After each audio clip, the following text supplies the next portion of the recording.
Halo sahabat Museum Sandi, kembali lagi di acara VCD, Video Edukasi Siber dan Sandi bersama saya Lulis.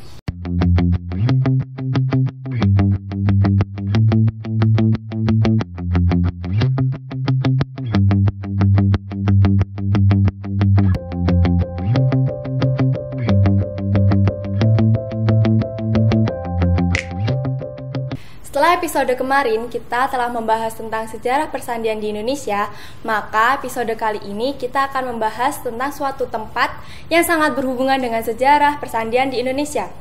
Nah, tempat itu adalah Museum Sandi. Kali ini kita akan membahas tentang berdirinya Museum Sandi.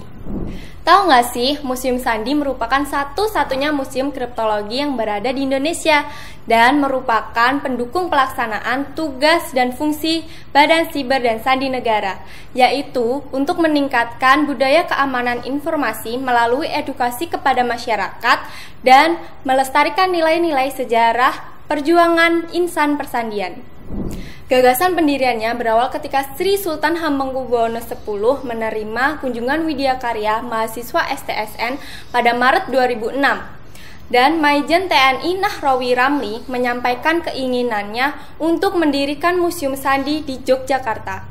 Hal ini dikarenakan Yogyakarta lah sebagai awal mula perbentukannya Dinas Kode. Gagasan tersebut disambut baik oleh Gubernur DIY dan tepat tanggal 29 Juli 2008, Museum Sandi diresmikan dan berlokasi di lantai dasar Museum Perjuangan Yogyakarta. Seiring berjalannya waktu, keinginan mengembangkan Museum Sandi menjadi lebih besar dan dalam rangka meningkatkan layanan kepada masyarakat, maka setelah 6 tahun berjalan, tepat pada tanggal 29 Januari 2014, Museum Sandi berpindah lokasi dan menempati gedung baru di Jalan Faridan M. Noto, nomor 21, Kota Baru, Gondokusuman, Yogyakarta. Pembukaan secara resmi gedung baru tersebut dilakukan oleh Gubernur DIY Sri Sultan Hamengkubuwono X bersama Kepala Lembaga Sandi Negara Maijen TNI Dr. Djoko Setiadi, MSI.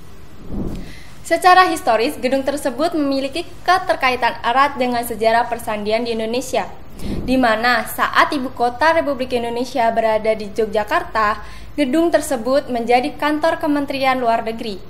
Sedangkan di depan gedung Museum Sandi yang saat ini menjadi gerai McDonald, dahulunya menjadi kantor Kementerian Pertahanan bagian B, di mana saat itu Menteri Amir Syarifuddin memerintahkan kepada Dr. Rubiono Kertopati untuk membentuk Dinas Kode.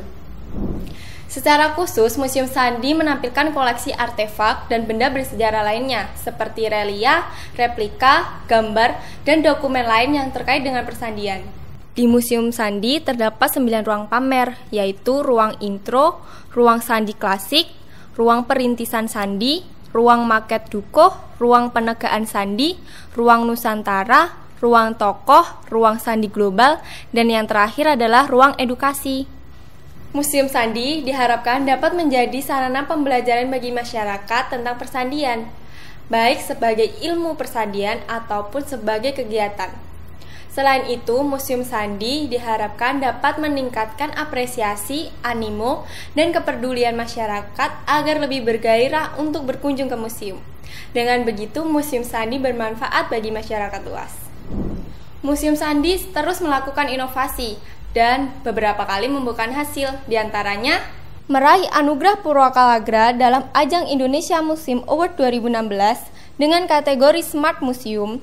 Museum Sandi juga menjadi museum favorit pengunjung dalam pameran Ghost to Campus 2017 di UNS dan stand museum dengan pelayanan terbaik pada saat mengikuti pameran ulang tahun Taman Mini Indonesia Indah 2017. Museum Sandi kembali masuk nominasi Indonesia Museum Awards 2018 dan 2019. Upaya pengelola untuk meneguhkan kelembagaan Museum Sandi berhasil dicapai dengan disahkan statusnya sebagai unit pelaksana teknis dan menjadi museum tipe A menurut standar Kemendikbud Republik Indonesia 2019. Bukan hanya itu, Museum Sandi juga mengelola situs Rumah Sandi di Dukuh, Kulon Progo. Rumah ini dulunya adalah milik Bapak Mertosetomo yang digunakan oleh Letnan 1 Sumarkijo, Kode Officer, dan tentara sebagai kantor sandi darurat pada masa agresi militer II pada tahun 1948. Rumah ini juga digunakan sebagai checkpoint 2. Yang kedua, Museum Sandi juga mengelola Monumen Sanapati yang berada di Jalan I Dewa Nyoman Oka, sebelah timur Gereja Santo Antonius. Monumen ini dibangun untuk memperingati 50 tahun persandian Indonesia. Monumen ini diresmikan pada tanggal 4 April 1996 oleh Menteri Sekretaris Negara Murdiono.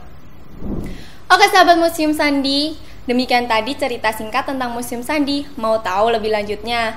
Ayo datang ke Museum Sandi. Buka mulai hari Senin sampai Jumat pukul 8 sampai 4 sore. Dan jangan lupa untuk follow Instagram dan subscribe YouTube channel Museum Sandi. Sampai jumpa di episode selanjutnya. Bye-bye.